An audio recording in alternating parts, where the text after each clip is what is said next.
नमस्कार दोस्तों, apex classes के डिजिटल प्लेटफॉर्म पर आप सभी का हार्दिक स्वागत है। आज हम लोग बहुत ही मज़ेदार टॉपिक डिस्कस कर रहे हैं। अभी तक हम लोग क्या क्या पढ़ चुके हैं। पहले हमने मैट्रिक्स पढ़ा, उसके गुणधर्म पढ़े, सारणिक और सारणिक के गुणधर्म। फिर हमने मैट्रिक्स की सहायता से समीकरण निकाय का हल ज्ञात करना सीखा और आज हम लोग पढ़ने जा रहे हैं क्रैमर का नियम। अब क्रैमर का नियम क्या चीज़ है? सारणिक की सहायता से समीकरण निकाय को हल करना, वो चीज देखते हैं। बड़ा इंटरेस्टिंग है, ध्यान से समझने का प्रयास करें। तो अब हम डिस्कस कर रहे हैं सारणिक की सहायता से समीकरण निकाय का हल। मान लिया मुझे कोई समीकरण निकाय दे रखा है a1x plus b1y plus c1z बराबर d1। इसी प्रकार से a2x plus b2y plus c2z बराबर d2। और तीसरा समीकरण दे रखा है मुझे a3x plus b3y plus c3z बराबर d3। हमें क्या करना है? सारणिक की सहायता से इस समीकरण में x, y और z के मान ज्ञात करने हैं। इसके लिए क्या करते हैं? सर्वप्रथम हम एक सारणिक डेल्टा ज्ञात करते हैं, फिर डेल्टा 1, डेल्टा 2 और डेल्टा 3 ज्ञात करेंगे। तो देखते जाएं। सर्वप्रथम हम लोग ज्ञात करेंगे डेल्टा। अब डेल्टा में क्या करना है? जो x, y, z के गुणांक हैं उन गुणांकों का हम एक सारणिक बना देंगे। देखते जाएं। गुणांकों का क्या बन जाएगा सारणिक? a1, b1, c1। क्लियर? इसी ढंग से दूसरी वाली लाइन के लिए क्या हो जाएगा? a2, b2, c2, a3, b3, c3। अब मुझे क्या ज्ञात करना है? डेल्टा 1। अब डेल्टा 1 के लिए हम लोग क्या करेंगे? जो पहला स्तंभ है a1, a2, a3, इसको रिप्लेस कर देंगे, प्रतिस्थापित कर देंगे। किससे? d1, d2, d3 से। तो देखते जाएं। अब डेल्टा 1 बराबर, अब जो पहला स्तंभ रिप्लेस किया तो d1, d2, d3। फिर दूसरा स्तंभ क्या हो जाएगा? b1, b2, b3, c1, c2, c3। इसी प्रकार अब मुझे क्या ज्ञात करना है? डेल्टा 2। फिर मुझे ज्ञात करना है डेल्टा 3। तो देखते जाएं। डेल्टा 2 बराबर, अब पहला स्तंभ तो हम रिप्लेस कर चुके हैं, इस बार किसकी बारी है? दूसरे स्तंभ की। तो हम लोग क्या लिखेंगे? a1, a2, a3। यहां लिख देंगे d1, d2, d3 और यहां आ जाएगा c1, c2, c3। इसी प्रकार अब मुझे ज्ञात करना है डेल्टा 3। तो डेल्टा 3 ज्ञात करने के लिए क्या करेंगे हम लोग? ध्यान से देखें। डेल्टा 3 बराबर, अब जो तीसरा स्तंभ है उसके स्थान पर हम d1, d2, d3 लिखेंगे। बाकी as it is a1, a2, a3, b1, b2, b3 और यहां आ जाएगा d1, d2, d3। इस प्रकार हम डेल्टा, डेल्टा 1, डेल्टा 2 और डेल्टा 3 ये 4 सारणिक ज्ञात कर लेते हैं। अब इसकी कुछ कंडीशंस हैं, उन कंडीशंस का हम अच्छे से अध्ययन कर लेते हैं। तो देखते जाएं। केस 1, ये कंडीशंस दिमाग में अच्छे से सेट कर लें, इनको आप अच्छे से समझ लें। यदि डेल्टा नॉट इक्वल टू 0, यदि डेल्टा नॉट इक्वल टू 0 तो समीकरण निकाय संगत होगा। तो समीकरण निकाय संगत होगा। अब संगत होने का क्या मतलब है वो ध्यान से समझ लें। अर्थात समीकरण निकाय को हम हल कर सकते हैं और उसके मान ज्ञात कर सकते हैं। समीकरण निकाय संगत होगा और समीकरण का हल अद्वितीय होगा और अद्वितीय हल प्राप्त होगा। अद्वितीय हल प्राप्त होगा। क्लियर? अब अद्वितीय हल क्या निकलेगा और कैसे निकालना है वो ध्यान देखें। x बराबर डेल्टा 1 बटा डेल्टा। इसी प्रकार y का मान y बराबर डेल्टा 2 अपॉन डेल्टा और z बराबर डेल्टा 3 अपॉन डेल्टा, जहां डेल्टा नॉट इक्वल टू 0 है। ये बात हमें अच्छे से दिमाग में सेट कर लेनी है। सबसे पहले डेल्टा 1 डेल्टा 2 डेल्टा 3 निकाल लिए। अब हम क्या करेंगे, यदि डेल्टा नॉट इक्वल टू 0 है तो समीकरण निकाय संगत होगा और उसका अद्वितीय हल होगा। मीन्स दुनिया में एक्स वाई जेड का केवल एक ही मान होगा जो तीनों समीकरणों को एक साथ संतुष्ट कर सके। फिर मैं क्या करूंगा, x बराबर डेल्टा 1 अपॉन डेल्टा, y बराबर डेल्टा 2 अपॉन डेल्टा और z बराबर डेल्टा 3 अपॉन डेल्टा, जहां डेल्टा नॉट इक्वल टू 0 है। केस 2 ध्यान से देखें। केस 2 में हम लिखते हैं यदि डेल्टा बराबर 0 मिल जाए, यदि डेल्टा बराबर 0 तथा डेल्टा 1 डेल्टा 2 डेल्टा 3 में से कम एक अशून्य हो, तथा डेल्टा 1 डेल्टा 2 तथा डेल्टा 3 में से कम एक अशून्य हो, कम से कम एक अशून्य हो। अब इसमें ध्यान से समझें, ऐसी स्थिति में क्या होगा, समीकरण निकाय असंगत होगा। तो समीकरण निकाय असंगत होगा। अब असंगत से क्या मतलब है, अर्थात दुनिया में x, y और z का ऐसा कोई मान नहीं होगा जो तीनों समीकरणों को एक साथ संतुष्ट कर सके, अर्थात कोई हल नहीं, अर्थात कोई हल नहीं होगा। फिर आता है केस 3। यहां पर ध्यान से समझें, यदि डेल्टा बराबर 0 है, केस 3 में क्या लिखते हैं, यदि डेल्टा बराबर 0। अब ऐसी कंडीशन में एक कंडीशन और जुड़ जाएगी, यदि डेल्टा बराबर 0 और D1, D2, D3 भी 0 आते हैं और डेल्टा 1 बराबर डेल्टा 2 बराबर डेल्टा 3 बराबर 0, तो समीकरण निकाय संगत या असंगत हो सकता है। और यदि संगत है तो उसके अनंत हल होंगे। यदि संगत है तो अनंत हल होंगे, अनंत हल होंगे। अब ये प्रश्न अलग अलग तरीके से पूछ लिया करते हैं।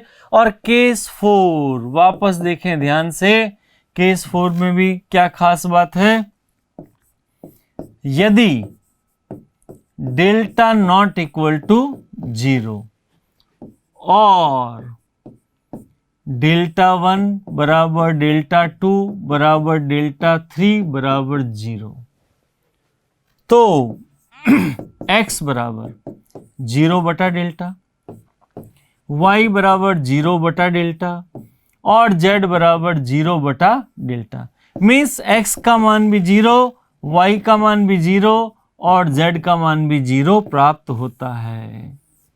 इस प्रकार हम लोग सारणिकों की सहायता से समीकरण निकाय को हल कर सकते हैं। बस यहाँ थोड़ी सी सावधानी हमें कैलकुलेशन की रखनी है, क्योंकि जल्दबाजी में हम लोग कैलकुलेशन गलत कर देते हैं। अब क्वेश्चंस में कैसे अप्लाई करना है वो आप ध्यान से देखते जाएं। नेक्स्ट पार्ट आता है, ये सवाल राजस्थान बोर्ड 2018 में पूछा गया था। बोर्ड परीक्षा के हिसाब से ये टॉपिक बहुत इंपॉर्टेंट है, ध्यान से समझते जाएं। यहां पर हमें दो समीकरण दिए हुए हैं, 5x - 4y बराबर 7 और x + 3y बराबर 9। तो सबसे पहला काम क्या करना है, हमें डेल्टा ज्ञात करना है, फिर डेल्टा 1 और डेल्टा 2। तो देखते जाएं। सर्वप्रथम हम लोग डेल्टा ज्ञात करते हैं। तो डेल्टा क्या मिल जाएगा, 5 - 4 1 3। फटाफट सॉल्व कर लेंगे, जल्दी से वैल्यू बताएं आप लोग भी, और वैल्यू सॉल्व करके कमेंट बॉक्स में लिखते जाएं, फटाफट सॉल्व करें। ये हो जाएगा 15 प्लस 4 मीन्स डेल्टा बराबर कितना आ गया 19। आप सब लोग एक्टिवली पार्टिसिपेट करें तो आप बहुत अच्छे से एंजॉय कर पाएंगे। अब मुझे क्या ज्ञात करना पड़ेगा, डेल्टा 1 और डेल्टा 2। तो मैं डेल्टा 1 निकालता हूं, फटाफट आप लोग भी कैलकुलेट करते जाएं। अब क्या करेंगे, डेल्टा 1 के लिए फर्स्ट कॉलम पहले स्तंभ को रिप्लेस कर देंगे 7 और 9 से। तो यहां लिख देंगे हम 7 9 और यहां आ जाएगा -4 और 3। क्लियर। तो डेल्टा 1 बराबर हमें क्या मिल जाएगा, 21 प्लस 36। तो डेल्टा 1 बराबर मिल गया हमें 57। इसी प्रकार से अब हम लोग ज्ञात करना चाहेंगे डेल्टा 2। तो डेल्टा 2 बराबर क्या मिलता है, डेल्टा 2 बराबर, अब हम क्या करेंगे, दूसरे स्तंभ को प्रतिस्थापित करेंगे अचर पार्ट 7 और 9 से। तो पहला स्तंभ एज इट इज 5 1, उसके बाद 7 और 9। क्लियर। अब इनको सॉल्व करते हैं। तो डेल्टा 2 बराबर ये हो गया 45 माइनस 7 इज इक्वल टू 38। अब मेरे पास डेल्टा भी आ गया, डेल्टा 1 भी आ गया और डेल्टा 2 भी आ गया।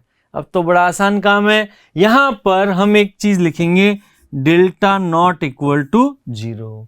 अतः समीकरण निकाय संगत होगा और इसका अद्वितीय हल होगा। यह हमें यहां लिखना आवश्यक है। अब इसको आगे सॉल्व करते हैं, ध्यान से देखें। x बराबर होगा डेल्टा 1 बटा डेल्टा और y बराबर होगा हमारे पास में डेल्टा 2 बटा डेल्टा। अब यहां पर ध्यान से देख लें, एक चीज ध्यान से देख लें, x का मान कितना आ जाएगा, x बराबर, अब डेल्टा 1 का मान कितना था 57 और डेल्टा का मान 19। तो देखते जाएं 57 बटा 19। तो x बराबर मिल गया मुझे 3। और इसी प्रकार y का मान चाहिए मुझे। तो y का मान कितना था यहां पर पिछले सवाल में, देखें ध्यान से, 38 अपॉन 19। तो y बराबर हमें मिल जाएगा 2। अब जो आंसर मिले उनकी जांच कर लेते हैं, देखते जाएं। मुझे 3 और 2, x का मान 3 y का मान 2 मिला। ये मान मैं समीकरण में रख देता हूं तो क्या मिल जाएगा, संतुष्ट करा के देखता हूं। 5 × 15 माइनस 8 बराबर 7, संतुष्ट कर रहा है। यहां पर भी 3 प्लस 6 बराबर 9, संतुष्ट कर रहा है। इसका मतलब हमने जो समीकरण निकाय का हल निकाला है वो बिल्कुल सही है। अगला प्रश्न करते हैं इसी तरह का, ध्यान से देखें। निम्नलिखित समीकरण निकाय का क्रैमर नियम से हल ज्ञात कीजिए। अब क्रैमर के नियम से कैसे हल ज्ञात करें वो देखते जाएं। पहला काम हमें क्या करना है, डेल्टा निकालना है। तो डेल्टा निकालते हैं। डेल्टा बराबर, सबसे पहली बात 1 1 1 1 1 1, ये आ जाएगा 2 5 7 2 1 -1। जल्दी से सॉल्व करें और इसका उत्तर कमेंट बॉक्स में लिखते जाएं फटाफट। कंपटीशन होना चाहिए आप सब में। तो यहां पर क्या आ जाएगा, 1 × -5 -7 -1। अब -1 इसको छुपाया, कितना हुआ, -2 -14 +1 क्या हो जाएगा, 2 -10। तो हमें क्या मिला, डेल्टा बराबर -12 और यहां पर कितना मिल जाएगा, 14 और 2 16, तो +16 हो जाएगा। फिर यहां पर -8। तो डेल्टा का मान क्या मिलने वाला है वो देखें। डेल्टा बराबर, ये 12 और 8 20 हो गए, -20 + 16। डेल्टा का मान क्या मिल जाएगा, -20 + 16 मीन्स -4। अब यहां पर हमें एक लाइन लिखनी पड़ेगी, डेल्टा नॉट इक्वल टू 0, अतः समीकरण निकाय संगत होगा और इसका अद्वितीय हल होगा। डेल्टा नॉट इक्वल टू 0 है, अतः अद्वितीय हल होगा, ये हमें लिखना है। उसके बाद हम डेल्टा 1 ज्ञात करना चाहेंगे। तो डेल्टा 1 के लिए हम क्या करते हैं, ध्यान से देखें। जो पहला स्तंभ है उसके स्थान पर लिख देंगे 9 52 और 0। तो यहां लिख देंगे 9 52 0। डेल्टा 1 बराबर पहला स्तंभ 9, 52 और 0 और दूसरा स्तंभ 1, 5, 1 तो 1, 5, 1 और तीसरा स्तंभ 1, 7, -1 1, 7 और -1। क्लियर है? अब इसको भी सॉल्व कर लेते हैं। तो डेल्टा 1 बराबर, जल्दबाजी में ध्यान रखें कोई कैलकुलेशन मिस्टेक ना हो और कैलकुलेशन आपकी फास्ट होनी चाहिए। 9 इंटू यहां क्या हो जाएगा -5 -7 -1, इसको छुपा देंगे तो कितना हो जाएगा -52 -0 -52 -7 +1 और ये क्या मिल जाएगा 52 -0। क्लियर? तो हमें क्या मिलेगा डेल्टा 1 बराबर 9 इंटू 7 और 5 12 -12 माइनस प्लस 52 हो जाएगा और यहां पर हो जाएगा +52। यहां तक क्लियर है? अब हमें क्या मिलेगा डेल्टा 1 बराबर 108 माइनस का प्लस 104। तो हमें डेल्टा 1 कितना मिला -4। ये हमें डेल्टा 1 का मान प्राप्त हो गया। अब हमारी जिम्मेदारी क्या है? डेल्टा 2 और डेल्टा 3 ज्ञात करने की है। तो डेल्टा 2 ज्ञात करने के लिए क्या करेंगे? जो दूसरा स्तंभ है उसकी जगह क्या लिख देंगे 9, 52 और 0। तो 9, 52 और 0 लिख देंगे दूसरे स्तंभ के लिए। तो ध्यान से देखते जाएं, जो पहला स्तंभ है वो रहेगा 1, 2, 2। तो डेल्टा 2 में लिखेंगे 1, 2, 2। फिर दूसरा स्तंभ 9, 52 और 0, 9, 52 और 0 और तीसरा स्तंभ एज इट इज वही आ जाएगा 1, 7, -1 1, 7, -1। देखते जाएं, यही हमने लिखा था 1, 7, -1। अब इसको फटाफट सॉल्व करते हैं। तो डेल्टा 2 बराबर 1 एज इट इज, ये हो गया -52 माइनस का 0 -9, इसको छुपाया तो -2 -14 +1। अब क्या करेंगे 0 माइनस 104। क्लियर? अब देखते जाएं, डेल्टा 2 बराबर क्या मिल जाएगा -52 -9 और ये हो गया -16 -104।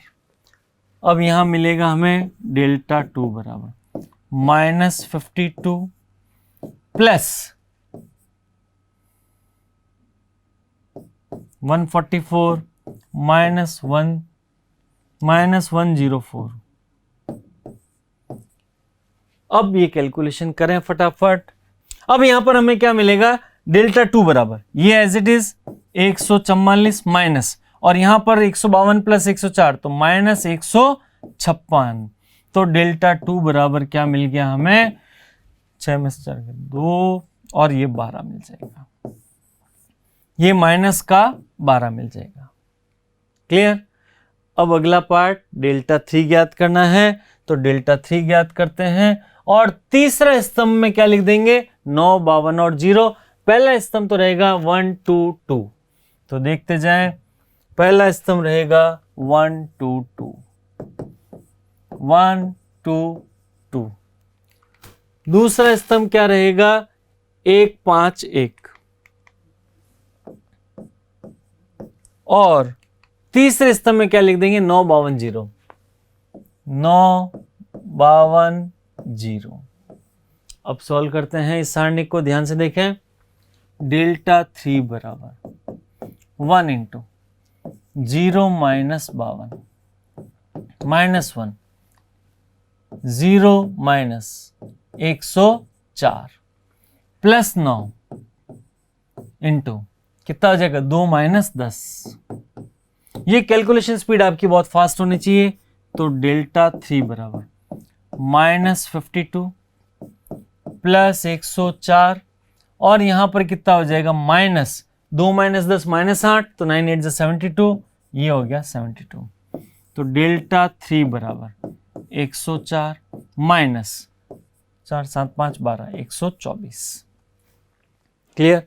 अब मुझे करना है 104 माइनस 124, तो डेल्टा 3 का मान माइनस का 20।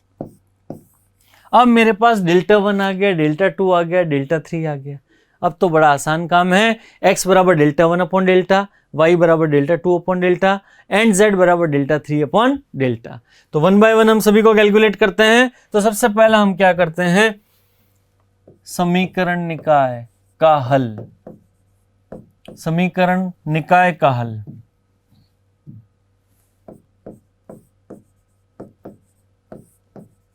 समीकरण निकाय का हल। x बराबर डेल्टा 1 बटा डेल्टा, y बराबर डेल्टा 2 बटा डेल्टा और z बराबर डेल्टा 3 बटा डेल्टा। अब हम 1 बाय 1 सभी के मान लिख लेते हैं। ध्यान से देखें, सबसे पहली बात डेल्टा का मान कितना आया था हमारे पास में -4 और डेल्टा 1 का मान आया -4। तो लिख देते हैं x बराबर -4 बटा -4, तो x बराबर 1। इसी प्रकार y का मान चाहिए तो हम क्या लिखेंगे, y बराबर डेल्टा 2 बटा डेल्टा। अब डेल्टा 2 कितना है, -12, तो यहां लिख देंगे y बराबर -12 बटा -4, तो मिल जाएगा y बराबर 3। इसी प्रकार से हम क्या निकलेंगे, z निकालना है। तो z बराबर क्या लिखेंगे, डेल्टा 3 बटा डेल्टा। तो डेल्टा 3 का मान कितना आया, -20, तो यहां लिख देंगे -20 बटा -4, तो z बराबर आ गया हमारे पास में 5। अब उत्तर आने के बाद भी दिमाग में हलचल मची रहती है कि हमारा उत्तर राइट है या नहीं। तो हम लोग क्या करेंगे, उत्तर की जांच करेंगे। जो x y z के मान मिले हैं उनको ओरिजिनल समीकरणों में संतुष्ट कराकर देखते हैं। अगर वो संतुष्ट करते हैं तो हमारा उत्तर सत्य है, और अन्यथा गड़बड़ है। तो देखते जाते हैं हमारे पास मान क्या क्या है, 1 3 और 5। तो देखते जाएं, 1 3 और 5 रखते हैं। यहां रखा 1 + 3 + 5, तो 1 और 3 4 + 5 9, 9 बराबर 9 संतुष्ट कर रहा है। यहां रखा 1 तो मिल गया 2 + 3, तो 2 + 15 और यहां पर 35, तो 35 और 15 50 + 2 52 संतुष्ट कर रहा है। यहां पर भी रख देंगे 1, यहां 3, यहां 5, तो बराबर ये इसको संतुष्ट कर रहा है। इसका मतलब जो हमारा उत्तर आया है 1 3 और 5 वो बिल्कुल सत्य जवाब है। अब इसी प्रकार से हम एक प्रश्न और देखते हैं। यहां पर क्या कहा गया, सिद्ध कीजिए कि निम्नलिखित समीकरण निकाय असंगत है। असंगत कब होता है, जब डेल्टा = 0 आ जाए और डेल्टा 1 डेल्टा 2 डेल्टा 3 में से कम एक अशून्य आ जाए। तो हम सॉल्व करते हैं, देखें क्या होता है। सर्वप्रथम हम इसका डेल्टा ज्ञात करते हैं। तो क्या हो जाएगा, डेल्टा बराबर, हम लिखेंगे डेल्टा बराबर 3 - 1 2 2 1 3 1 - 2 -1, ये आ गया डेल्टा का मान। अब देखते जाएं, डेल्टा बराबर 3 × इसको सॉल्व किया तो -1 + 6। अब यहाँ क्या हो जाएगा, +1, इसको छुपाया तो ये क्या हो गया, -2 -3 +2, तो हमें क्या मिल जाएगा, -4 -1 -4 -1। तो डेल्टा बराबर 6 में से गया 5, तो ये हो गया -15, ये हो जाएगा -5 और ये वाला हो जाएगा 4 और 1 5 -10। अब यहां पर डेल्टा बराबर 0, यहां पर डेल्टा का मान 15 - 15 बराबर 0। डेल्टा 0 है तो अब क्या क्या कंडीशंस हो सकती हैं, केस 2 हो सकता है, केस 3 हो सकता है। यहां पर अब हम क्या ज्ञात करेंगे, डेल्टा 1, और डेल्टा 1 के लिए हमें क्या करना है, जो पहला स्तंभ है उसको 3 5 1 से रिप्लेस कर देंगे। तो देखते जाएं, अब हम निकालते हैं डेल्टा 1। तो डेल्टा 1 के लिए क्या करेंगे, पहला स्तंभ रिप्लेस हो जाएगा 3 5 1 से, तो डेल्टा 1 बराबर क्या लिख देंगे, 3 5 1।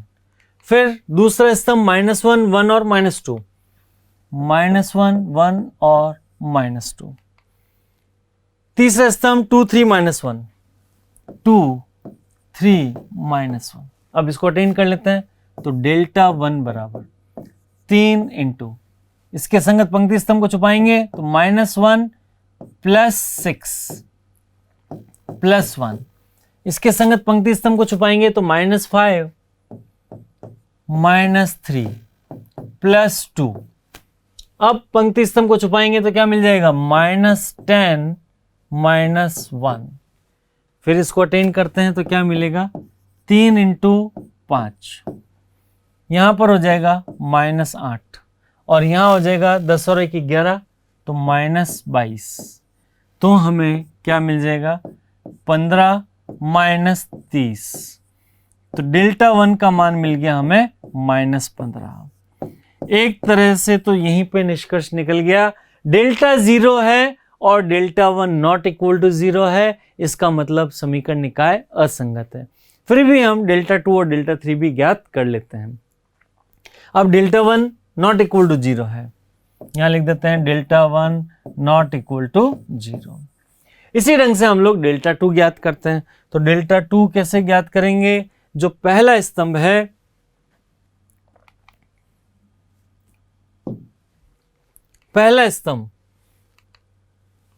वो एज इट इज आ जाएगा 3 2 1। डेल्टा 2 के लिए लिखेंगे हम लोग 3 2 1, और जो दूसरा स्तंभ है उसकी जगह लिख देंगे 3 5 1 3 5 1, और तीसरा स्तंभ एज इट इज 2 3 -1 2 3 -1। अब डेल्टा 2 सॉल्व करते हैं तो डेल्टा 2 क्या मिलेगा हमें, 3 इंटू -5 -3 पंक्ति और स्तंभ को छुपाएंगे तो -2 -3 +2 इंटू पंक्ति स्तंभ को छुपाया तो 2 -5। तो यहां पर डेल्टा 2 का मान क्या मिल जाएगा, 5 और 3 8 -24 -5 2 और 3 5 5 3 15, तो +15, और यहां पर 2 में से 5 गया 3 तो -3, तो -6 हो गया। तो डेल्टा 2 बराबर 24 और 36, तो फाइनल रिजल्ट क्या आ जाएगा, -15।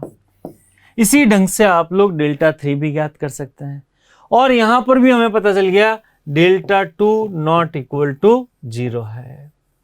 अब डेल्टा 3 ज्ञात करने के लिए आप लोग क्या करेंगे, तीसरे स्तंभ की जगह लिखेंगे 3 5 1। तो हम लोग डेल्टा 3 ज्ञात करते हैं। डेल्टा 3 बराबर सबसे पहला 3 2 1, तो लिख देंगे 3 2 1। दूसरे स्तंभ की जगह लिखेंगे -1 1 -2 -1 1 -2, और तीसरे स्तंभ की जगह लिखेंगे 3 5 1।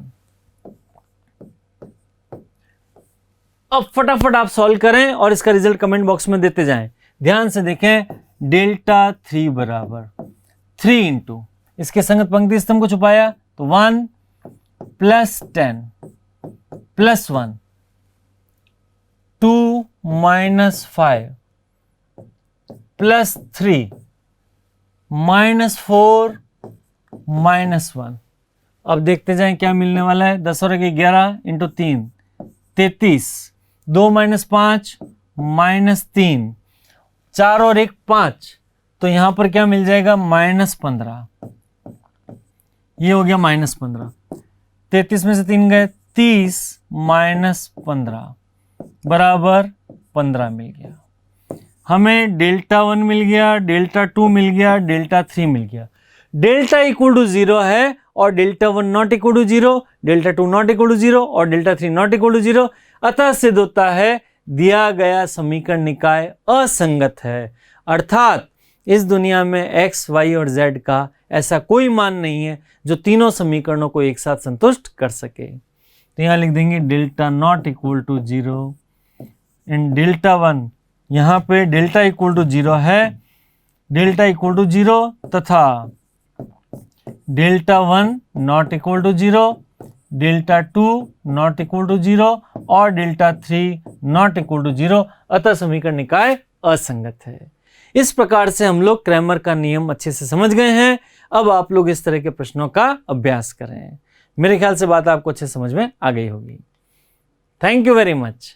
सब्सक्राइब करें हमारा apex classes edutech YouTube channel, साथ ही बेल आइकन को क्लिक करना बिल्कुल ना भूलें ताकि आगे आने वाले सभी यूट्यूब वीडियोस की अपडेटेड नोटिफिकेशंस सबसे पहले आपको मिले। Apex classes edutech, subscribe now.